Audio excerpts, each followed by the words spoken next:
네, 안녕하세요. 플레인 송재환 매니저입니다. 이번 실전 태블로는 지난 시간에 이어서 가상의 가구회사의 영업사원들의 견적관리 대시보드를 완성을 해보도록 하겠습니다. 지난 시간에 작업했던 그 파일을 오픈을 해주시고요. 파일에 이제 새 대시보드 만들기 해주시면 될 것 같아요. 그래서 이 빈 대시보드에서 진행하겠습니다. 아마 처음에 대시보드를 그냥 새로 만들게 되면 이 1000x800 사이즈로 고정된 이 대시보드를 보실 수 있을 텐데요. 근데 저희는 이 대시보드를 모바일 전용으로 바꾸겠습니다. 이제 모바일 전용으로 바꾸는 이유는 이 영업사원 같은 경우에는 물론 요즘은 태블릿도 많이 쓰지만 아무래도 핸드폰으로 가지고 다니면서 자기 이제 견적을 관리하는 게 훨씬 더 좀 효율적이라고 생각을 해서 좀 더 영업사원에 맞는 그런 대시보드를 만들기 위해서 모바일용으로 만든다라고 보시면 되고요. 그래서 여기 이제 이 기본값은 뭐 데스크탑이나 태블릿을 전혀 고려할 필요 없이 모바일 전용으로 바꿔주면 됩니다. 그래서 화면 왼쪽 여기 상단에 있는 기기 미리 보기 위에 있는 전화를 그냥 삭제해 주시고요. 그 다음에 기기 미리 보기를 눌러서 기본값을 전화로 바꿔주시면 됩니다. 물론 모델은 이제 영업사원마다 다르겠지만 저희는 그냥 아이폰 X 기준으로 만들고요. 뭐 다른 것들은 수정하지 않고 여기 크기만 고정된 크기가 아니라 자동으로 변경하겠습니다. 그리고 다시 고정된 크기 눌러서 이제 사이즈 이렇게 고정시켜 주고요. 자동을 일단 누르셔야지 전화기 유형에 맞게 바뀌니까 이거는 꼭 참고해 주세요. 자, 이제 여기에다가 우리가 만든 워크시트들을 다 집어넣으면 됩니다. 자, 먼저 여기 화면 상단에는 우리가 이제 견적 수랑 견적 금액을 좀 오버롤하게 볼 수 있는 이 두 개의 카드 차트를 이제 보고요. 그리고 그 아래는 이제 직원별로 견적을 내는 부분을 확인할 수 있는 그런 사각형 차트와 그리고 직원별 견적 내용이 어떤지 좀 더 디테일하게 보여주는 막스 차트가 이 1번 대시보드에 들어갈 겁니다. 근데 이 값들은 이제 세로로 이렇게 배열이 될 거니까 우리가 여기 화면 왼쪽 하단에 있는 객체에서 세로 객체를 쓸 거고요. 이 객체가 이제 바둑판식으로 되어 있는 거 확인하셨으면 여기 세로 객체를 드래그해서 여기에 시트 놓기에 놓겠습니다. 그러면 진한 파란색으로 세로 객체가 들어가 있는 걸 볼 수 있고요. 자, 여기에다가 저희가 일단은 빈 페이지를 넣어서 나중에 좀 더 객체 쓰기 좋게 만들어 주고요. 이제 여기 위에서부터 견적수, 견적금액 표시하겠습니다. 자, 일단 여기 가로 객체 쓸게요. 가로 객체를 다시 한 번 더 드래그해서 여기 세로 객체 제일 위에 놓을 건데 그럼 보면은 영역이 작게 그리고 진한 파란색 테두리가 나오는 걸 볼 수 있습니다. 이 화면이 나와야 객체 안에 들어가는 거고요. 그래서 가로 객체를 객체 안에 넣고 여기 안에다가 견적수와 그리고 견적금액을 넣겠습니다.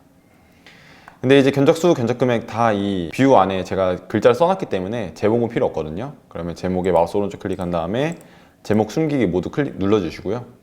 자, 그리고 이 밑에 부분에는 우리가 이제 그 직원별로 견적수를 볼 수 있는 사각형 차트를 넣겠습니다.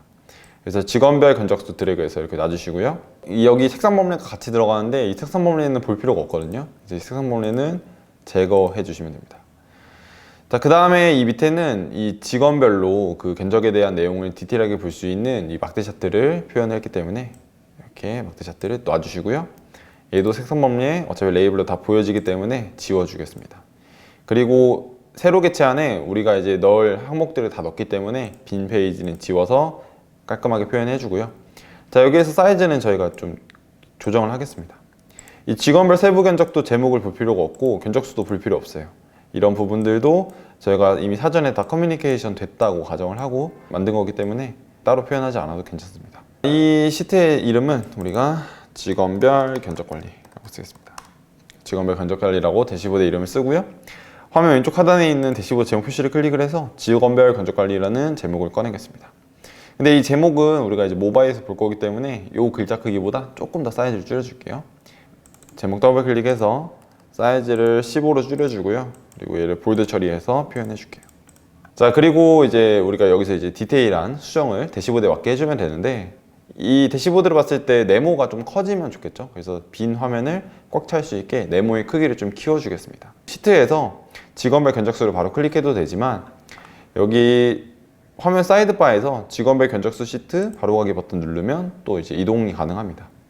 그래서 여기에서 이 네모의 크기를 키워주고 대시보드로 와서 대시보드와 사이즈가 이제 잘 표현이 되는지 확인을 해주면서 조정을 해주시면 됩니다. 자, 그러면 우리가 이제 1번 대시보드를 완성을 했고요. 더 디테일한 부분을 수정하기 위해선 이제 이런 부분들은 도구 설명 안 나와도 충분할 것 같고요. 뭐 이런 부분들 중에서 여러분들 이제 도구 설명으로 확실하게 표현하고 싶으신 부분이 있으면 추가적으로 정보 입히는 연습 한번 해보시면 될 것 같습니다. 그리고 이 대시보드를 좀 더 깔끔하게 표현하기 위해서 제가 서식을 좀 변경을 하고 넘어가겠습니다. 자, 서식 변경하는 거는 이렇게 빠른 화면으로 지금 제 화면 그냥 참고하시면 될 것 같아요.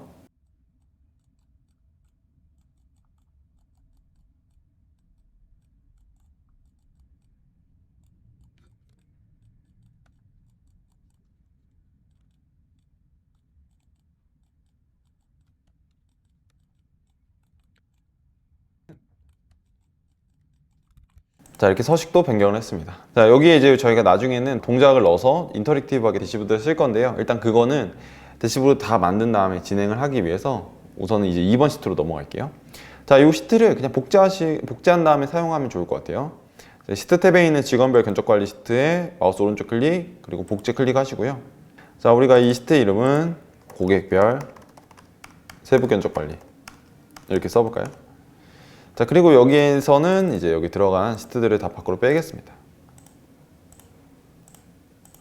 자, 그리고 우리가 이제 앞에서 만든 요 직원별 세부 견적 시트를 집어넣으면 되겠죠. 자, 제목은 조금 작게 표현되는 게 보기 좋을 것 같습니다. 자, 그러면 이제 저희가 어떤 식으로 작업을 할 거냐면, 자, 이제 1번 대시보드와 2번 대시보드를 다 만들었습니다. 간단하게 만들었고요. 자, 이제 1번 대시보드에 우리가 일단 처음에는 여기까지만 화면이 나올 겁니다. 그래서 여기에서 내가 이제 3팀의 임유찬 직원의 견적 내용이 궁금하다라고 하면은 임유찬을 클릭을 하면 이렇게 임유찬 직원이 견적을 낸 고객 분류별 건수와 금액을 볼 수 있고요. 여기에서 이제 신혼 고객이 이제 건수나 매출이 많잖아요. 그래서 내가 신혼 고객 좀 더 디테일하게 보겠다라고 하면은 이 막대를 클릭을 하면 2번 시트로 이동을 해서 임유찬 고객의 신혼 고객에 대한 그런 부분만 디테일하게 볼 수 있게 우리가 수정을 해줄 겁니다. 그래서 이 부분을 활용하기 위해서 우리가 대시보드에 동작 기능을 활용을 할 거고요. 1번 대시보드로 와서 자, 메뉴에 있는 대시보드를 클릭을 하겠습니다. 자, 그러면 여기 밑에서 5번째 동작 보이시죠? 다 같이 이 동작을 클릭을 하시면 우리가 동작 기능을 쓸 수 있고요. 다 같이 여기 아래 있는 동작 추가 선택하고요. 그 다음 필터 선택하겠습니다. 필터 동작을 넣어주면 되는데, 자, 이름은 최대한 구체적으로 써주시기 바랍니다.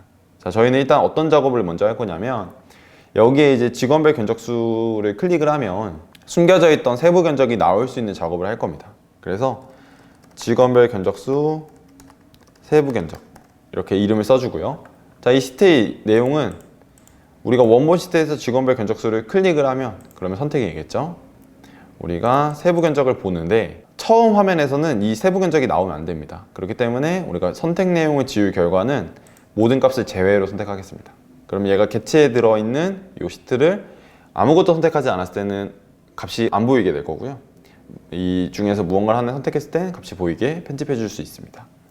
그래서 여기까지 다 되신 분들은 확인 눌러주시고, 확인 눌러주신 다음에 확인을 해보면 지금 보시는 것처럼 직원에 맞게 값들이 바뀌어서 보이는 거 볼 수 있습니다. 그럼 이제 송보민 직원은 뭐 신혼은 26건 견적을 냈고 금액이 얼마구나, 뭐 이런 박만세 고객은 얼마구나, 이런 걸 디테일하게 우리가 수정할 수 있겠죠. 자, 그리고 나서 이제 이 값들을 그냥 지웠을 때, 뭐 처음 화면이 됐던 아니면 전체 값을 보고 싶어서 지웠던 이런 옵션을 이제 지우는 그 처리를 했을 때 지금 보시는 것처럼 값은 사라지는데 뭔가 비율이 좀 이상하게 깨지죠. 값이 그냥 사람만 지고 비율을 그대로 유지하기 위해서 막대 차트의 높이는 고정을 하겠습니다. 그래서 다시 한 번 더 아무 직원 이름이나 클릭을 하시고요. 이 막대 차트를 클릭을 한 다음에 여기 옵션에 보면 앞쪽 모양으로 생긴 높이 고정이 있어요. 높이 고정 클릭을 하면 이제 높이가 고정되고요. 이 상태에서는 필터를 지워도 보시는 것처럼 높이가 그대로 고정됩니다. 그래서 만약에 이 대시보드를 모바일로 처음 접속했을 때는 화면에 보시는 지금 이 화면을 볼 수가 있을 겁니다. 자, 그리고 저희가 또 추가적인 옵션을 줄 건데 어떤 옵션이냐면, 자, 여기 직원명을 클릭을 했을 때 상단에 있는 이 견적 수와 금액도 토탈이 직원에 맞게 변경이 되면 좋겠죠. 그래서 저희가 그런 부분을 표현하기 위해서 동작을 하나 더 걸겠습니다. 자, 메뉴에 있는 대시보드에 동작을 클릭을 하고요. 동작 추가에 필터를 클릭을 해서 우리가 이 필터의 이름은 직원별 견적수 수 견적 금액 이라고 써주고요. 자, 원본 시트는 우리가 여기 직원별 견적수를 클릭했을 때 상단에 있는 견적수와 견적 금액이 영향받도록 체크해주고요. 그 다음에 이 값이 지워졌을 때, 그러니까 처음 화면이나 아니면 필터를 지웠을 때는 지금처럼 다시 모든 값이 표현되도록 모든 값 표시를 선택해주고 확인 눌러주겠습니다. 그럼 보시는 것처럼 이제 해당 직원에 맞게 오버롤한 값도 바뀌면서 아래에 있는 막대 차트도 바뀌는 거 볼 수가 있습니다. 자, 그러면 1번 대시보드의 작업은 끝났고요. 근데 이 부분은 지금 물론 약속된 상황이라면은 상관없겠지만 처음 보는 사람들은 내용을 알 수 없잖아요. 그래서 그런 부분을 표현하기 위해서 저희가 제목 옆에 그냥 글자로 내용을 좀 설명을 해주겠습니다. 그래서 저는 가로개체를 하나 추가 넣고요. 텍스트에서 이런 내용을 복사해서 붙여넣고 오른쪽 정렬하겠습니다. 그리고 제목도 다시 이 가로개체 안에 넣어주면 직원별 클릭을 하면 견적 분류가 확인 가능하다라는 걸 쓸 수 있고요. 그리고 복사한 걸 보면 견적 분류를 클릭을 하면 세부 현황이 확인이 가능하다고 써놨습니다. 이게 무슨 얘기냐면 자, 제가 직원명을 클릭을 했어요. 그럼 임유청 고객에 맞게 값들이 다 바뀌는데요.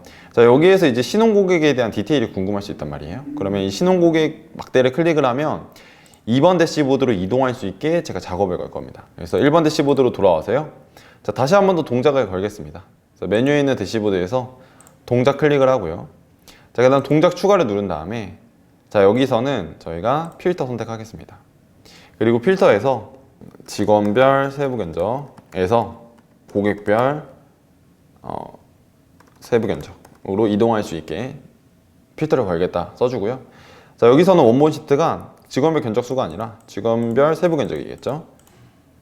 자, 그리고 동작 실행 조건은 우리가 메뉴를 쓸 겁니다. 이 메뉴를 쓰게 되면 이제 요 이름이 도구 설명에 표현될 거고요. 우리가 이 도구 설명에서 이 이름을 클릭을 해야지 다음 시트로 이동할 수 있게 기능을 걸어주는 겁니다. 그러면 사람들이 이제 막대를 눌러도 바로 이동하는 건 아니니까 좀 이렇게 상황에 맞게 쓸 수 있을 거고요. 대상 시트는 이 직원별 견적 관리 대시보드가 아니라 고객별 세부 견적 관리 대시보드로 하고 사실 뭐 선택 내용 지울 결과는 그렇게 크게 신경 쓰지 않으셔도 됩니다. 왜냐면 이제 보여지지 않는 부분이라서요. 그래서 다 확인하셨으면 확인 눌러주신 다음에 자, 임윤창 고객은 신혼 견적이 31건이에요. 자, 제가 여기서 신혼에 클릭을 하면 여기 도구 설명 아래 아까 전에 제가 이제 만든 필터에 이름이 나오는 걸 볼 수 있고요. 이 이름을 클릭을 했을 때 이제 작동을 하는 게 메뉴고요. 보시는 것처럼 2번으로 잘 넘어온 걸 볼 수 있습니다. 자, 근데 이 부분을 보면 신혼에 대한 부분이 잘 표현됐다고 이 제목을 통해서는 알 수 있지만 아까 전에 분명히 이 임유창 고객의 신혼 고객은 31명밖에 없는데 견적은 31건 이상이 나오고 있어요. 그리고 여기 그 고객 분류도 전체로 나오는 걸 볼 수 있죠. 자, 이건 무슨 얘기냐면 우리가 지금 요 막대 시트를 활용해서 2번 시트로 넘어왔을 때 지금 이 필터에는 직원에 대한 필터가 적용되지 않았다는 겁니다. 직원에 대한 필터가 적용되지 않은 이유는 우리가 이 차트를 쓸 때 직원에 대한 정보를 갖고 있지 않기 때문에 여기서는 이제 직원별로 분류가 잘 확인이 돼도 이제 요 크로스앱으로 넘어가는 과정에서는 그 필터가 작동을 못 해주는 겁니다. 자, 그럼 이런 경우에는 어떻게 해결을 하면 되냐면 여기 막대 차트에다가 우리가 직원에 대한 정보를 넣어주면 됩니다. 자, 그래서 자, 직원별 세부 견적 시트로 오셔서요. 자, 요 막대 차트에다가 여기 테이블에 보면 여기 사이드바에 담당 직원을 드래그해서 행선반에 놓겠습니다. 담당 직원이 나오는데 우리가 담당 직원의 이름을 볼 필요는 없잖아요. 그래서 담당 직원의 이름을 머리글 표시 해제해 주고요. 그러면 아까 전에 우리가 만든 시트와 똑같지만 담당 직원 정보는 들어가 있는 상황이 되겠죠. 자, 이 상태에서 여기 고객 다시 직원별 견적 관리로 와서 우리가 주주한 직원을 선택해 볼게요. 주주한 직원의 신혼 그리고 필터를 클릭을 하면 이제는 직원과 이제 고객 분류가 잘 표현된 것을 확인을 할 수가 있게 됩니다. 자, 그리고 여기 이제 이 견적 이후의 일자와 그리고 이제 견적 금액이 잘 나오는 걸 볼 수 있는데 자, 예를 들어서 이제 김땡학 고객 같은 경우에는 견적을 2개를 받았어요. 근데 이 부분이 지금처럼 이렇게 하나의 이제 분류해서 표현되고 있는데 나는 뭐 이렇게 고객별로 보고 싶은 게 아니라 무조건 그냥 견적 이후 일자리 기준으로 정렬해서 보고 싶다라고 하면은 여기 크로스탭으로 와서 크로스탭의 기준들을 바꿔주시면 됩니다. 그래서 견적 번호를 이제 메인으로 기준을 잡고 이 견적 번호도 원하시는 기준에 맞게 다시 정렬을 해주면 여러분들이 원하는 기준으로 이제 이 차트를 더 깔끔하게 정리할 수 있겠죠. 그래서 이런 부분들은 나중에 디테일하게 원하시는 기준을 잡아서 편집을 하시면 될 것 같고요. 자, 제가 여기에다 이제 추가적으로 한 가지만 더 보여드리고 오늘 교육을 종료를 할게요. 어떤 기능을 보여드릴 거냐면 태블로의 이제 대시보드 메뉴에 있는 대시보드를 가서 동작에 가시면 동작 추가 중에서 여기 URL로 이동이라는 기능이 있습니다. 그래서 URL로 이동을 클릭을 하면 이 대시보드에서 URL로 이동할 수 있게 작업을 걸어줄 수 있는데요. 자, 근데 이 URL로 이동은 그 어떤 하이퍼링크만 작용을 하는 게 아닙니다. 여러분들이 만약에 전화번호가 있다 그러면 이 전화번호를 넣고 전화번호를 여기서 동작을 시킬 수도 있습니다. 자, 그래서 제가 한 가지 이제 보여드리면 자, URL 추가 동작에 제가 이름을 고객에게 연락하기라고 이름을 쓰고요. 동작 실행 조건은 마우스 오버 하겠습니다. 그 다음에 이 URL의 내용을 자, 영어로 tel 쓰고요. 그리고 이제 콜론 넣고 자, 그리고 여기 오른쪽에 이제 RSM 옵션이 있는데 여기에 우리가 갖고 온 데이터에는 연락처라는 필드가 있습니다. 그래서 각 고객들의 전화번호가 있는데 그 필드를 갖고 오면 됩니다. 근데 여기서는 그 연락처라는 필드를 볼 수 없는 이유가 우리가 이 크로스탭을 만들 때 그 연락처 정보를 넣지 않았기 때문에 그렇고요. 자, 그래서 일단은 이 부분은 이 상태로 확인 눌러주고 넘어가고요. 다시 이제 이 크로스탭으로 와서 사이드 바에 보면은 연락처라는 필드가 보이시죠? 자, 여기는 이제 전화번호를 제가 그냥 다 동일하게 만들었습니다. 왜냐하면 진짜 전화번호를 쓸 수 없기 때문에 다 동일하게 만들었고요. 자, 이 연락처란 필드를 드래그해서 마크에 있는 세부 정보에 놓겠습니다. 그러면 아무런 일도 일어나지는 않지만 이 크로스탭에 연락처란 정보가 들어갔고요. 다시 대시보드 2번으로 와서 메뉴 대시보드에 동작을 클릭을 하고 편집을 클릭을 하면 이제는 테일 뒤에 우리가 연락처를 넣을 수 있습니다. 그래서 연락처를 넣고 이 뭐 링크 텍스트를 눌러주시면 컴퓨터로 전화하실 수 있는 환경이면 바로 전화 테스트가 될 거고요. 확인 누른 다음에 나중에 요것을 진짜 모바일 환경에서 연락하기 누르면 전화되는 걸 확인할 수 있을 겁니다. 그래서 그 부분이 지금 화면에 나와 있는 정답지에서 표현이 되고 있는 거고요. 그래서 태블로를 활용하면 이런 부분들도 표현이 가능하다는 거 참고하시면 될 것 같습니다. 우리가 지금까지 만든 이 직원별 견적 관리라는 대시보드도 여러분들께서 이제 이렇게 깔끔하게 정리를 하신 다음에 지금 사용하고 계시는 서버나 아니면 태블로 퍼블릭에 업로드 하셔서 저처럼 직접 모바일 환경에서 만드신 내용들을 확인을 하시면 잘 작동하는 걸 보실 수 있을 겁니다. 그래서 저희가 이번 실전 태블로를 통해서 모바일이나 아니면 태블릿용으로 대시보드 레이아웃을 잡고 그것을 활용하는 방법에 대해서 같이 확인해 봤습니다. 고맙습니다.